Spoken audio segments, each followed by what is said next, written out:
Thank you so much, Jennifer, and thanks to Appalachian State for hosting this conference. What a wonderful opportunity to connect. And my name is Bill Boozang. When Brianna and I were talking about our plans this summer and saw this opportunity, we really thought it was a great opportunity to share a lot of what we've learned over the past several years about working with the adult online learner. A little bit of context. By background, I've been teaching for about 25 years. I've also worked in college administration in continuing education units. As such, and with the School of Education and working in higher education administration especially, we're looking at building scholar practitioners. So insofar as relatedness, it makes a lot of sense that I'm working with a lot of doctoral candidates who are in fact K-12 as well as college administrators, and we have that overlap. There's an experiential component for me. So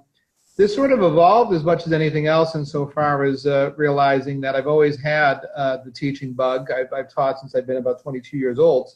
And, going into administration and then realizing the fun and the reward of working with doctoral candidates and really getting involved in this transformational process has really opened up sort of a new avenue, a new outlet for me in my career. Turning it over to Brianna.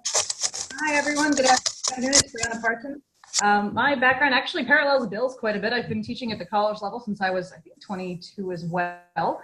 We both taught English, oddly enough, which is kind of fun. So that's our background. I work as the Assistant Director of Curriculum and Research for the University of New England, which means that I get to have my hands both in as faculty and teach some of the courses. I do the curriculum design and development, and I get to oversee the doctoral research process and really be at the working level with all of our online adult learners. As Bill mentioned, this really did evolve over the last several years. It's something we're very proud of in the work that not only our faculty have done, but our students have done. And we're excited for this opportunity to really engage and have a discussion as to some of the best practices we've found. And see what else is out there for knowledge and exploration. So actually at any time, I think both of us are very, are definitely want this to be a conversation discussion. We will have a short presentation after which we'll open it up. Okay. Just to go over a brief overview of our presentation, just figured we'd give you a heads up as to what we will be speaking of. We've actually worked this as a case study that we've been investigating. So we'll go over a little bit of the topic review, touch really briefly on theory, really focus on emergent themes, methodology, and then of course what it all means, whether it's the implications for practice, our takeaways from what we've learned, and then really the questions for consideration as we all continue to work with various demographics of students. So insofar as our topic overview, this really is centered on the work of online adult doctoral students. And while all of our students have this balance to maintain of managing schoolwork, managing personal lives, there's an additional challenge in the work of the doctoral student, especially in the EDD program.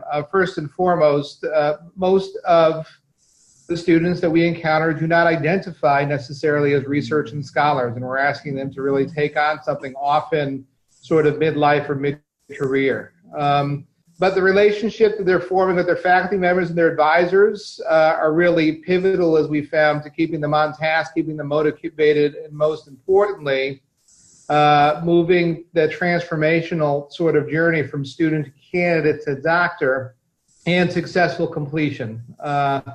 We're fully aware of sort of the completion rate of traditional doctoral programs throughout the country. Usually hovers around 40%. Over a span of the last 5 or 6 years, we actually have a 94% persistence rate for our doctoral students and candidates, and we actually have a 86% completion rate of our dissertating students. So. It's pretty unheard of in doc programs to have such great numbers, and while we admit that we are a small program, we have about 303 students right now, we really wanted to find out what was working and what the involvement and the level of expertise, knowledge, and communication was between the students, between the faculty members, and how it could all align to really promote best practice. And we do recognize that the students are obviously here as a terminal degree, but for many of them, because they are mid-career, they're in the process of reinventing themselves or changing professions or looking to gain another step in their own career. So it's really the beginning of their work as a scholar practitioner. So we have to celebrate it for really both reasons. And that was really why we started this project. To Brianna's point, with this really is a celebration of the process. And from the first meeting, our initial meetings with doctoral students, many of whom we've worked on developing proposals through the last two courses in the program, there's some very pointed questions when they're really throwing it on the instructor and saying, what should I do? Or the advisor, you just tell me what to do and I'm going to do it. They're looking for that transaction. They're looking for that same power dynamic that they've enjoyed through their first, 18 years of schooling. And when we're turning it back to them and saying, what do you want to do insofar as they're talking a topic in a dissertation?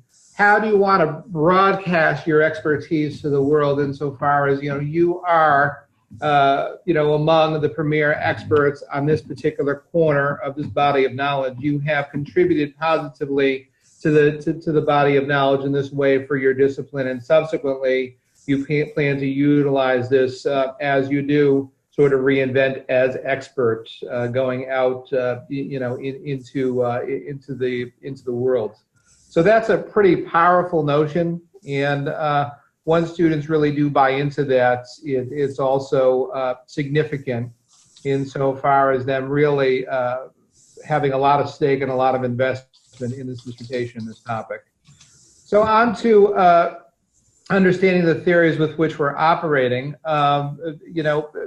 First and foremost, obviously, andragogy and understanding the adult learner and understanding these assumptions that we have about self-direction, autonomy, and goal orientation, very much Malcolm Knowles centered with this idea of adultness in the classroom. This is difficult for a lot of students because, again, we're switching up very much. They've had graduate coursework, and this idea of autonomy, this idea of we are re-leveling the field so that we're not necessarily considering, the student and the grade giver. We're not necessarily working under the idea of I need the good grades, I need the A. This is the way that I sort of qualify the work that I'm doing here insofar as what the instructor is, ascribing as a grade at the end of the semester. And it's a bit disarming for a lot of students in that, candidates are brokering the timeline, candidates are goal setting, candidates are essentially very quickly the expert in this subject, while the advisor might have some expertise in research and going through this process. But really, the advisor reversing the dynamic and really, as opposed to teaching considering the candidate as an empty vessel, turning it back and saying, I defer to you, you are the expert. Where are we going on this journey? With the self-determination theory, and obviously these have a lot of, there's an awful lot of overlap, in the way in which we structure this. But again, we are really creating a new dynamic insofar as working with autonomy, competence, and relatedness, and really crafting, around this a new dynamic for the adult learner to be self-sufficient, to be proactive, and to take control of this process. We are here as the guides on the side. We are here to lend our expertise, but first and foremost, it's not my dissertation.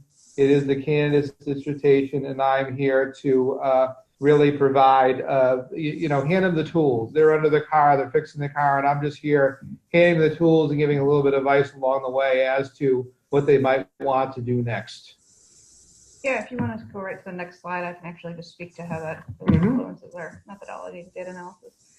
So for what we have done, and my thanks to Bill for going over the theory so well, because it really does give us a 360-degree view of what our candidates are one, facing, two, how they need us most, and three, what it is that really means for that transition from student to candidate to doctor. So for this particular study that we did, we actually used a single site collective case study, which I'm sure everybody's familiar with, because we really were exploring the lived experience of the journey of our students. And we wanted to understand not only how the individual cases developed, so the individual narratives, but the similarities and the differences between them, to really understand that we can have such a diverse student population, especially in an online setting, and yet they're having the same positive experience. And to that note, we really do have a diverse body of students. We have many international students. We have many students that are English as are English language learners. And as Bill mentioned earlier, we had students that are both in the education world, in nonprofits, in medical fields, and a lot of military folks as well. So what is the kind of the cross section of this dynamic, and how can we positively impact everyone? So for this study, we actually used a lot of archival data, everything that we had worked with our candidates for really the last 3 or 4 years, which was a really nice way to approach the topic, because it did lend itself to personal voice. And in doing so, I'll speak just very briefly to the coding and analysis. We did do several rounds of coding. We used the open coding, which really allowed us to just explore what people had to say. And to find out kind of what the root cause of their success was. And then we used a second round of axial coding, which really allowed us to really look at how we could combine these individual elements into something more overarching, and that would explain the actual process. So finally, out of this came our emergent themes, on which we're focused from here on in.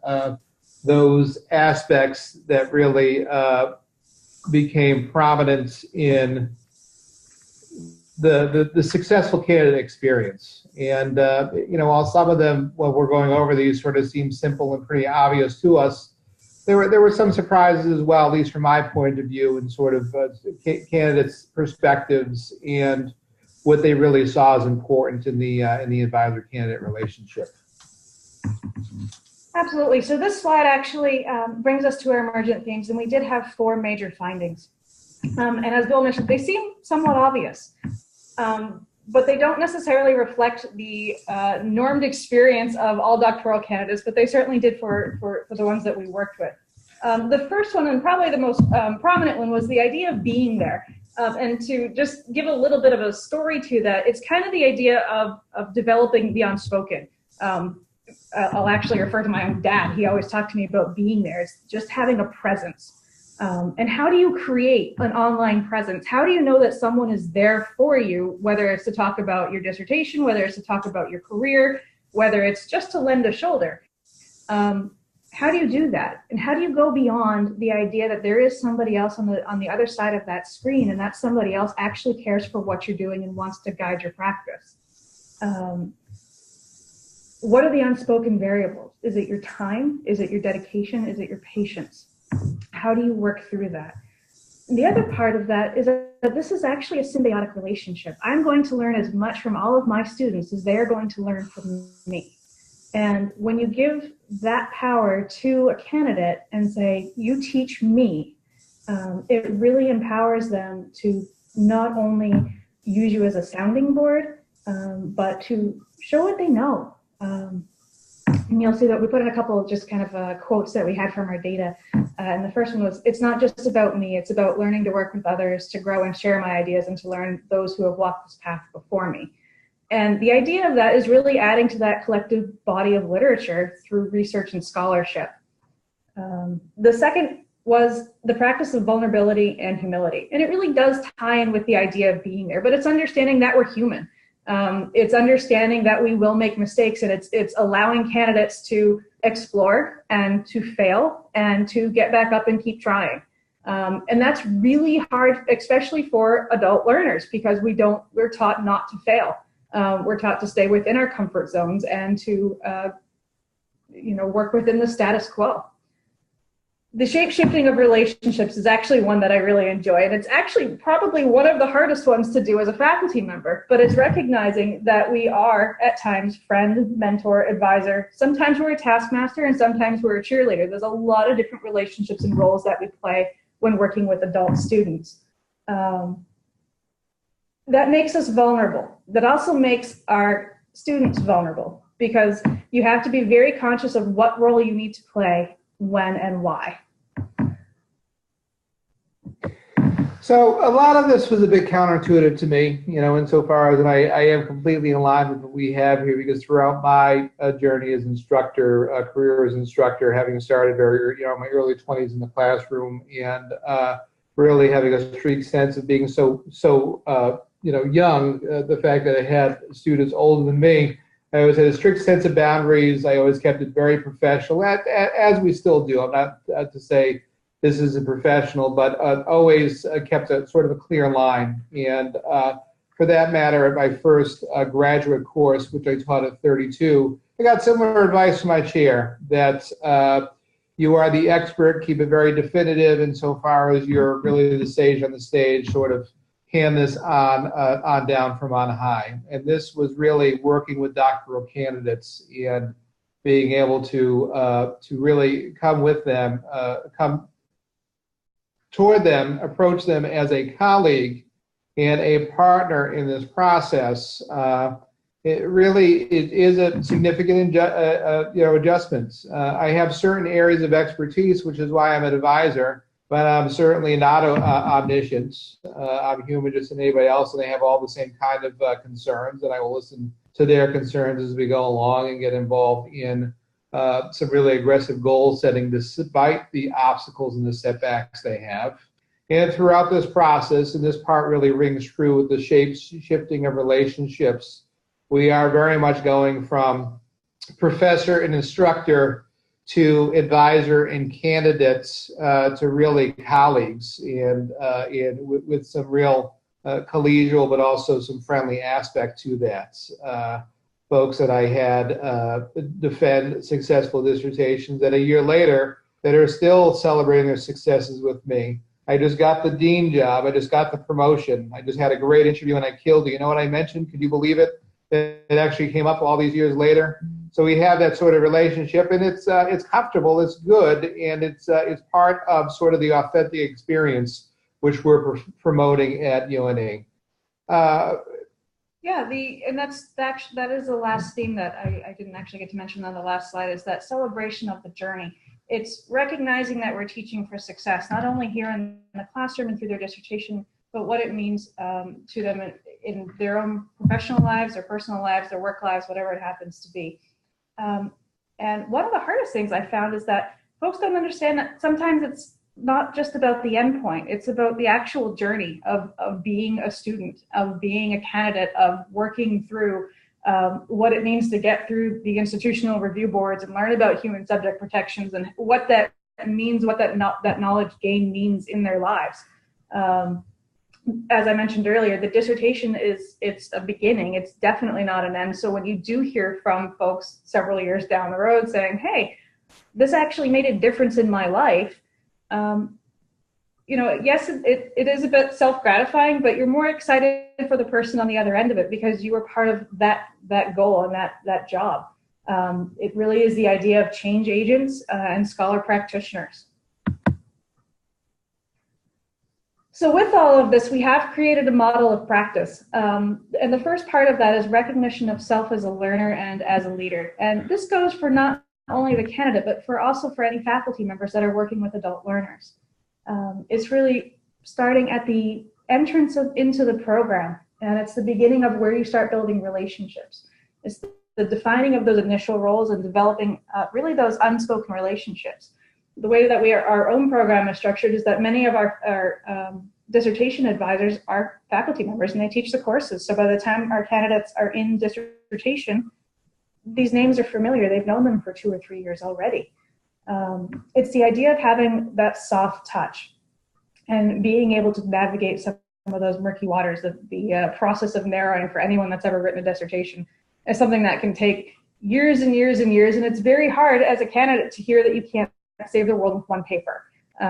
So it's the idea of how to guide that and how to really mentor someone into an area that they're not only comfortable with, but something that will push their boundaries and they can finish within a reasonable amount of time. As I've told several candidates, I really like you, I just don't want to see you for the next 7 years.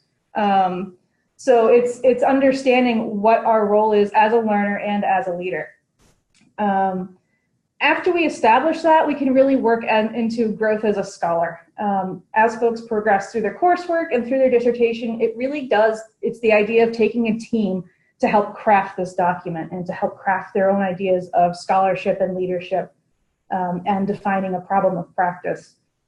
We use a lot of peer-to-peer conversation, peer review, dialogue with different faculty members, and we really encourage the vulnerability and the humility to learn and teach from one another, regardless of where they're at in their program or in their dissertation.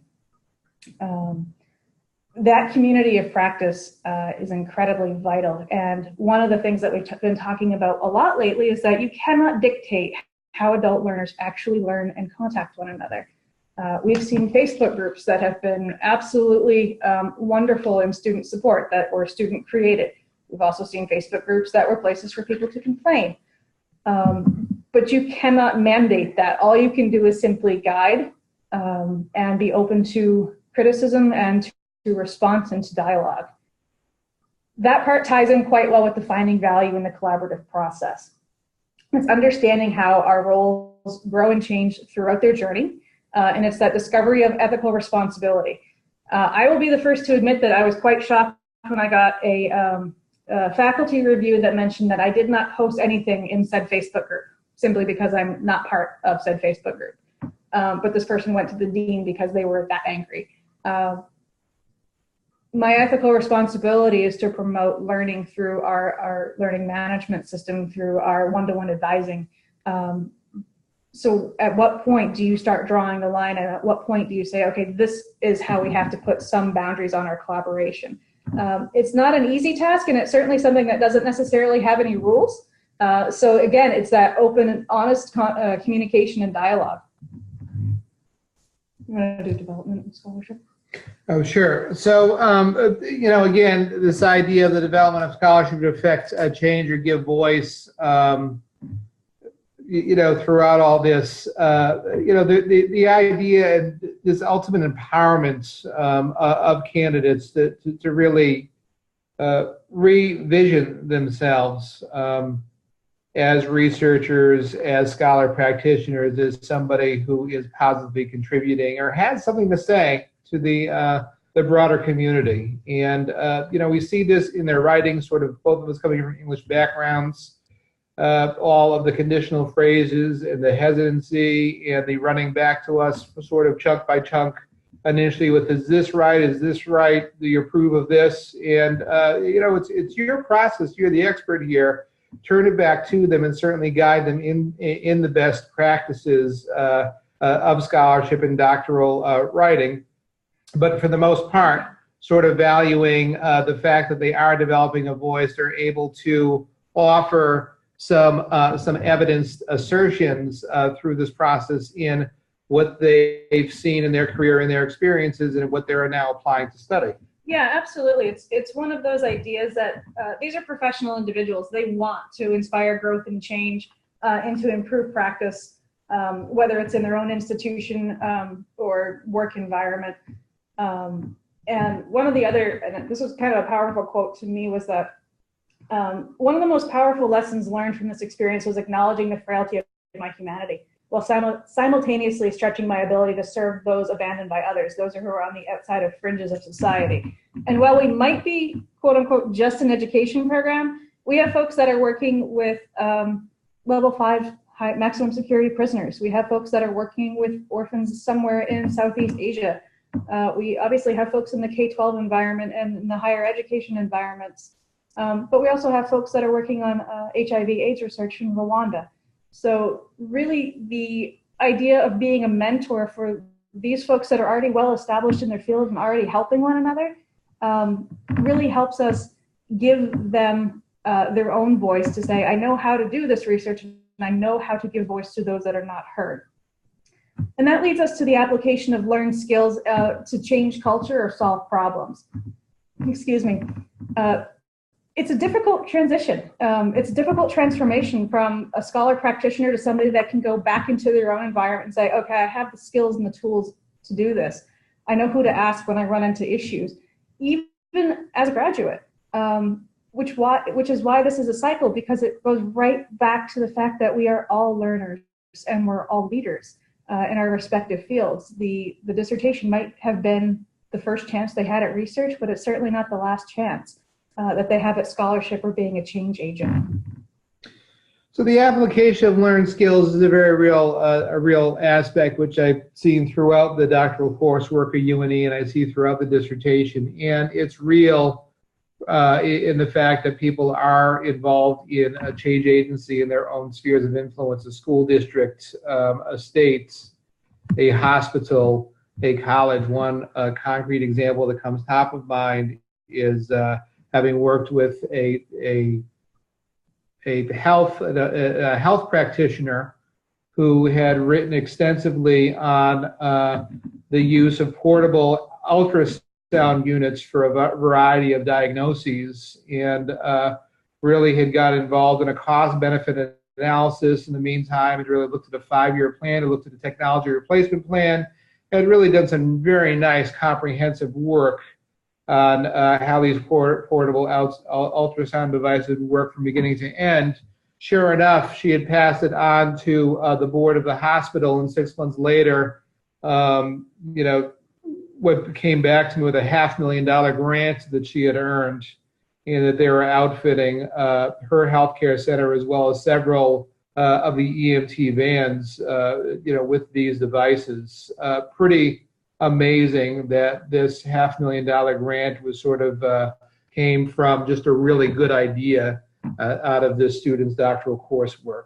That is real, and we're seeing this as well as in change agency in schools and colleges as well. We're seeing a lot of our folks really working close with change theory and working with change management plans and turning it back to their stakeholders, their board of trustees, their faculty, with their administrators, and by way of, by the vehicle of the dissertation, they're able to really have a very sort of non-threatening way to approach a principal and a president saying, this is what I'm studying and this is what I found. Just wanting you to make aware, I'm very excited about it. So that is very real in our students' lives, and we're seeing them really elevate their roles substantially through this process. You can go right through. So our questions for consideration, which we have covered here, how we maintain these advisor candidate distinctions while fostering meaningful relationships. This idea of retention and persistence, and how obviously this relationship building has all built into that. This idea of self-efficacy, and the transferability of remote student advising. And finally, the conveyance of roles. On this slide, I'd really like to turn it back to you now, the participants in the room. Please unmute. Would love to hear your comments, your insights, whether any of this is relatable to your spheres of influence. Personally, I'd like to hear a little more about how you work with remote student advising in relation to a dissertation, because what I'm finding, not just in master's level programs I teach in, but in the current dissertation process I'm doing as a remote student, that just seems to not be existent. It's the occasional, I can schedule a phone call and talk to somebody type of situation. What are you putting into play here that's creating legitimate advising for these distance students? Sure, and that's actually a really good question, and it's probably one of the hardest things to define. Obviously, we have the one-to-one phone calls, and we have GoToMeeting or WebEx or whatever it happens to be. And it's the idea of how do you actually go beyond that, and how do you develop that relationship? Some of it's time-based. For a lot of our candidates, they come out of the program and they've had the same instructor for a couple of years by that point. So they have a bit of background information. But it's It's the idea that the phone call doesn't have to be about the dissertation. And the video conferencing can be about the family dog and what's going on in their work environment. So it's very much a more holistic approach of versus the transactional, here's my draft, please fix, edit my draft, here's your draft back. But it's the idea of this conversation of understanding what else is going on in this person's life that's impacting how they work, and how can I engage with what it is they're doing, even through a remote online, a medium like that. Sort of having worked both sides of this fence, both as an administrator who was working part-time or as an adjunct in this role, and now somebody who's really put together between two different institutions a full-time occupation of this. Brianna similarly has an administrative role within the institution, within the program, so she has the flexibility throughout the workday in order to hop on with advisees, with candidates, and sort of get it going. I think my first aspect is, how do we value this role in, where is it, positioned as sort of, peripheral for the advisor, whether it's really taking center stage. So as such, Monday through Friday, I'm keeping an open calendar. Every advisee has my calendar link, and I might decide that, a student might decide to slate an hour with me every other week on Thursdays at 3 o'clock, or if they do have a quick question, they might take a 10-minute slot because they see that I have one open tomorrow morning. So the access, and the access in many ways, and I have a Google number through which it's forwarded to my cell phone where students message me and can phone me if I'm available throughout the day as well. I'm getting back to students within 24 hours on email and voicemails. With most of my advisees, I would say never a week goes by, and it really is a continuous conversation as opposed to a formal check-in, which happens once in a blue moon. So again, the idea of being present, the idea of having the technology and the tools so you can do the synchronous aspects, and having that willingness and that availability to not make them work hard in order to schedule. They should be able to access my calendar, pop something right in, and where we go. The other part of that is we actually work on a really small cohort model. So for one advisor, they only have 5 to 6 candidates at a time. So they're not managing loads of 25, 30 people. And because of that, we really get a chance to get in close. The candidates as a research team are required to meet amongst themselves, not only for kind of peer support, peer review, but to really discuss process and to learn from one another. And at the same time, they're also required as a group to meet with the advisor.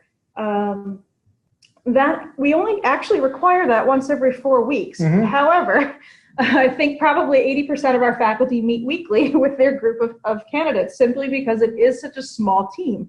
And again, it's that idea of going beyond this transactional piece, but it's the understanding what other variables are out there that's driving this, and availability and desire to actually be there. I think you can tell when someone's invested in your work. Adult learners certainly can. Yeah, I am wondering, it's, I think in a lot of online programs, you sort of have the idea of this is online and this is synchronous and nary the twain shall meet. Every study, certainly a lot of folks on this call would be a lot more knowledgeable about this, but I'm a firm believer that, for adult learning, hybrid aspects probably win the day. And having these virtual synchronous sort of pieces, I can resolve in 10 minutes with a student, real time, what will take an email chain of 6 or 7 rounds before we actually figure out. So, sometimes it's definitely sort of worth the time and the investment. Everybody has busy lives, and even today, picking up Brianna from the train station, I'm on 2 student phone calls on the way. I'm waiting for her to come off her train. I take another one. That's just my day, and students know that I'm a real guy. I'm a dad. I'm going to be calling on the way from the baseball field, and I'm going to be doing this and doing that. And they appreciate the fact that I am figuring out how to maintain balance use the transitional times in order to check in with them and make sure they're doing okay. The other part of that is actually kind of our last bullet. It's that conveyance of roles, because this does not end with the advisor. All of our candidates have a one-to-one relationship with their student support person. Most of them check in once a week. And the way we're actually set up is that I can probably throw a jelly bean across the room and hit the student support guys. So the conversation is real, it's authentic, it's in real time. They can get both of us on the phone at the same time if there's an issue. The program director sits next to me, so if there's an administrative issue that I can't handle, she can. And again, it's the idea that it really is this little community that's all supporting their process and their learning. So it's not the, maybe I'll send an email out to somebody in financial aid and get a reply 3 weeks from now. It's the, can we please walk over there and talk to them and get this resolved? It's really holistic as a result, but it absolutely would not happen without the other roles and supporting characters. So it really creates an interesting model. It very much does, and having seen both sides of this, we have quite a good sized EDD program at UNE. Having worked for another institution which really had a program which was really scaled at the tune of about 1,200 students, where this core of full-time advisors worked with 25 students apiece. Yes, I realize that you can't have this sort of interaction and hands-on sort of approach when you have 25 advisees. But to that point, it's a matter of our success rates are so good, and ultimately the institution is benefiting because of that additional personnel investment. What else out of this? Here we go. Oh. Any other? Are there aspects of this which are relatable to your experience, Lee? I think so. I mean, over the years, I've been the director of distance ed as well as teaching and been a provost and stuff at a small school. So I've always tried to find places to plug this in. And from the administrative side, I always found faculty resistant to the idea of spending time in the online world mentoring these students. What I found was so often they viewed online students as just kind of an add-on to the school. And they didn't take it seriously enough to take the time to learn how to get in there and develop the students, or just in reality, their load was so tight that they didn't have the opportunity to get into it. Just like a lot of research institutions, you can't get to your professor because he's too busy writing a book or researching somewhere. We ran into that even on the undergraduate level with a lot of students. They could not get to their professors to do what needed to be done. And so we put these little advising situations in, but they never actually got faculty advice and guidance. Are you seeing that kind of pushback in the UNE program, or is it built into the DNA when you created this program so it's just a non-issue? Sure, there's actually a couple of different answers to that question. One is that because we have the overarching kind of college and graduate professional studies, which is all of our online programs, including education, social work, nutrition, health informatics, and several others. The traditional university campus, it was a time of growth and change, and a time of acceptance and learning that there's more than one way to do this work. We have a medical program. We also have a dental program, and for the last 3 years, it's been a slow acceptance. But as we developed the online education program, it was because we developed it as a small cohort model. We were able to access those faculty who understood this was not your typical 9 to 5, and they understood that they were supposed to still be continuing their own work, their own scholarship, and be available for their students. Some of our other faculty members are deans at other universities, but because we have only 5 or 6 candidates, it really became the requirement of this is what you have to do to engage. This is not a hands-off approach. And I think that's worked pretty well. And it's something that's still under development as far as our relationship with the overall university at large.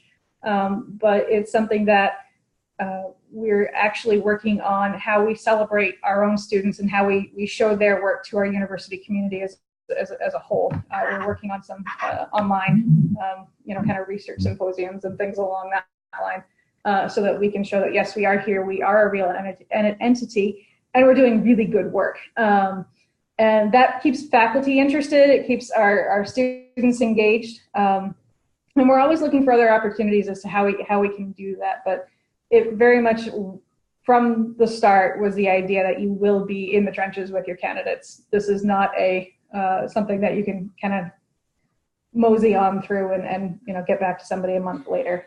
Right. I think that, setting up this structure with a separate lane of professors of practice, really does set the expectation that's going to be teaching and advising, first and foremost, especially when it comes to a professional doctorate, a very different animal in those who are involved in the fact that, this degree sits in the School of Professional Studies. Everything is aligned to the applied, the fact that we have an expectation that our students and subsequently our graduates are involved in very busy careers. It really is the faculty and the staff that really have to cater to the candidate's lifestyle, as opposed to the candidate sort of trying to squeeze into our limited window of availability.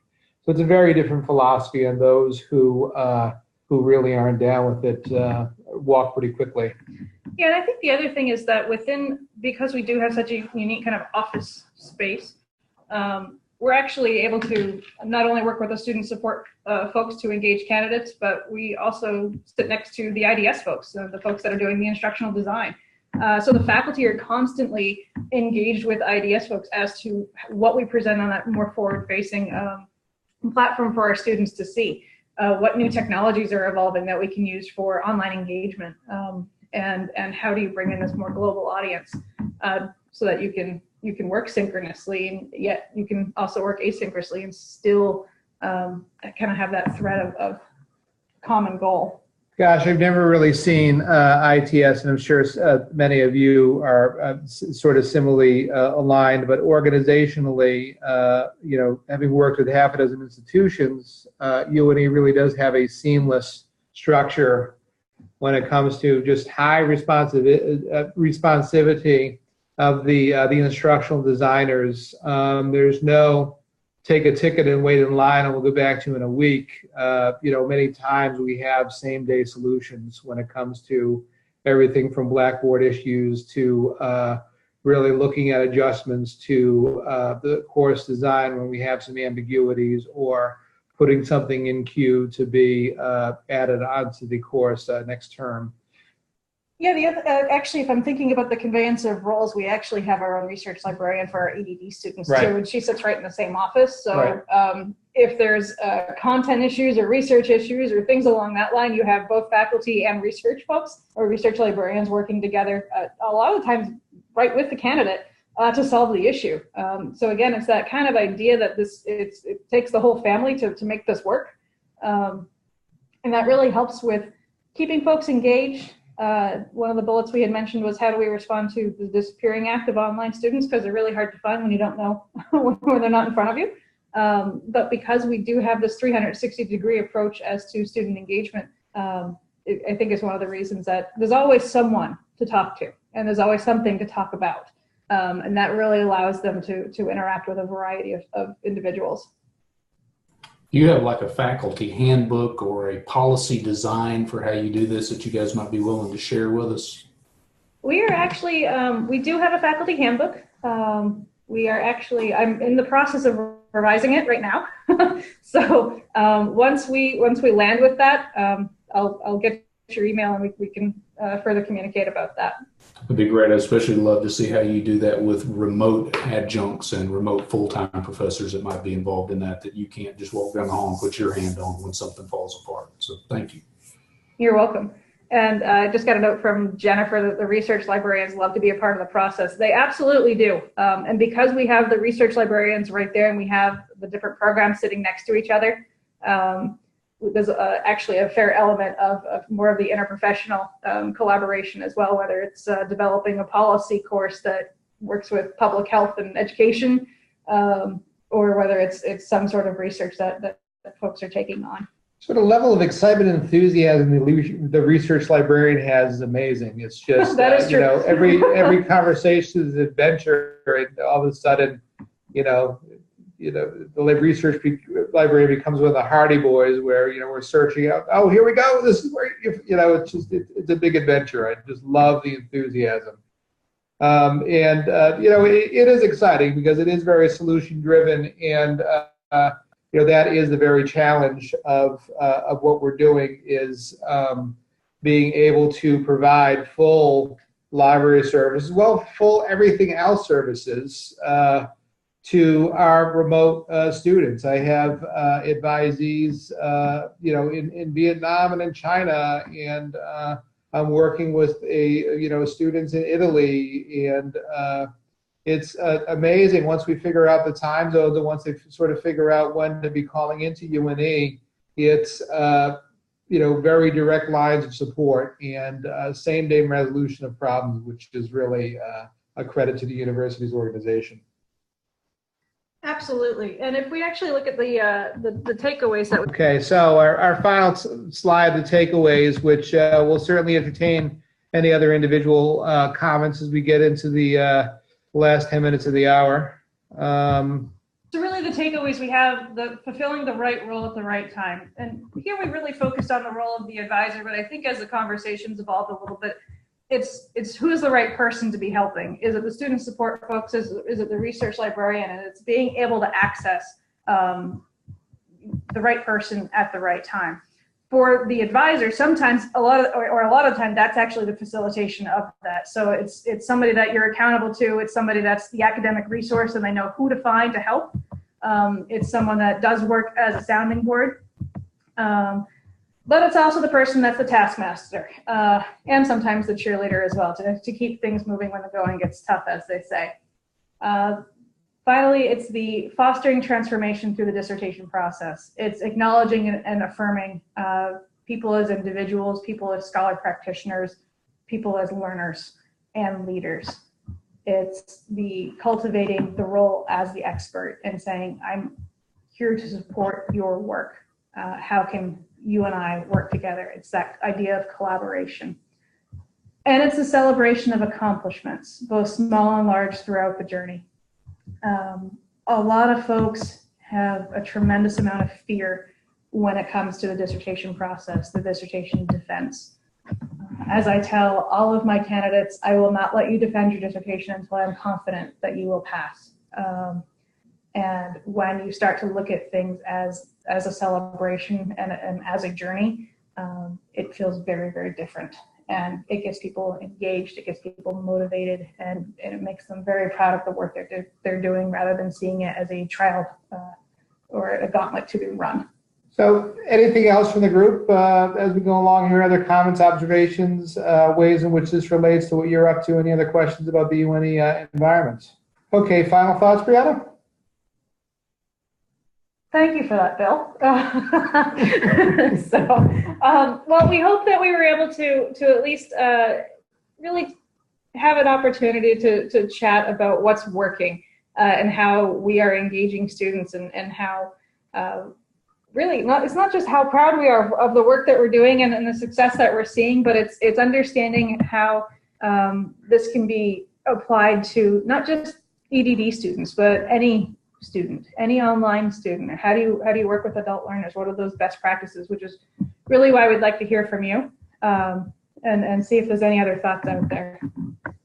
More than happy to. I'll give our information here. I didn't include that on the PowerPoint. Sorry about that, but I'll certainly provide our email information. Feel free to be in touch. More than happy to continue the conversation, or offline provide any materials, any insights which you think may be helpful as you look to apply some of these principles, because we do believe, insofar as our community of learners, that we do have to adjust our practices so that when students are making the time as well as the financial investments, into our programs, we're giving them every chance to succeed. We take that charge very seriously, and subsequently have seen a lot of success. So our email addresses are below. Feel free to privately. Okay.